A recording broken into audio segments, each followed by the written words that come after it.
O barandan aytayım mı? Şuradan geçtik bir bilen. Oğlum adam satıyor eken. Bizi şu jayda Türkmenlere tutturdu kayıttı da. Yalay töhmet mal bilen. Bir mal taşlak kaydıptır da. Sonra bizim yaşımızım yetmedi. Şu yaş olan bolyon yere ayı verdi bular. Yıl kezip. 14 yıl sırok verdi. 14 yıl zindanda olmalı deydi de. Şondan orada yaşımız yetti, 18 yaş oldu son. İyi verip koy verdi. Yaş olan bolyon yerine.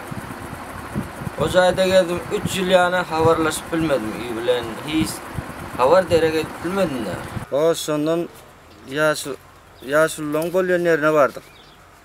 Orada da 6-7 yıl yani sakladı da. 7 yıl yani saklansın baksa bir yere göçürdü birileri. Orada 2 yıl yaman kıynandık. Örün başlığı zalim eken de. Son bundan bul ödüp bul başımızdan çep oldu baksa bir geldi başlık olup. Bizlere daşarıklara kuğu araşıyordu. Dükkan açıp veriyordu, birbirine kömek ediyordu. İşliyordu. Şöyle bunumuzu gördük. Urup yençmiyor. Seni kıyınıyor. Özüne kıyınıyor. Bir zat bile bolmaz zat bile tutulsan 10 gün 15 gün eltip yapıp zıgıyor. Ya sakkalın özüp görse sakkalın almapsın deyip yapıyor. Kuyunun kara olmasa olmuyor. Ağla olsa da kuyunun ağla kendi vakit yapıyor. O yapıyor nerem görsen bir namaz okuyacak yerim şu jayda. Hacethanadam şu jayda. Şonun içinde 10 gün 15 gün yatıp kayıtmalı. Aşağıdan simut düşük vermiyor.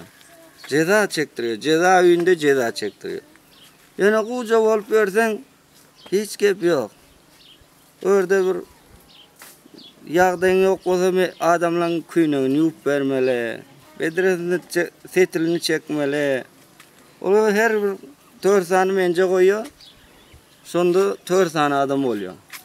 4 tane adam şu aralığında 1 metre yan yerde yaşamalı. İymeli, içmeli, şu jayda bolmalı. Bizlerin cayımız bile Türkmenistanlara ara bir hayat uğranlar. Hayatın üstüne de sıymaylanlar. Olur bile birileri görkezmiyor. Onlara nana mayra veriyor. Olan geziyor yere mayra. Bizleri ayrıtın bir yerde saklıyor. Hem daşarı yurtları.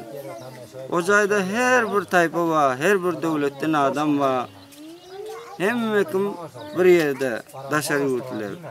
Türkmenler ayrıtın oluyor. Çerem masanın hükümetin beriyon zatı olsa en yaramaz zat eltiyorlar.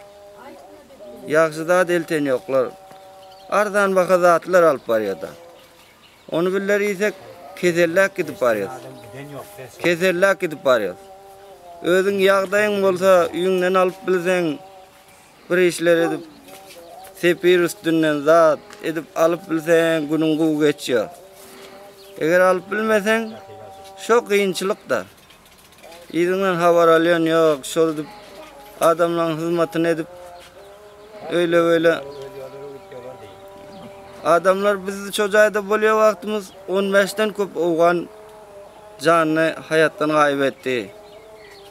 Öz yanımda oluyor 2 tane. Onlar da hayatını kaybetti. Kayıttılar. Cuvan. Bizim yani cuvanlar. Öldü de. Öldü biçareler. Kesel tutup. Yağdayın olmasa kesellak gidip oturun da. Yağdayın olmasa yok. Katı derbe oldum bir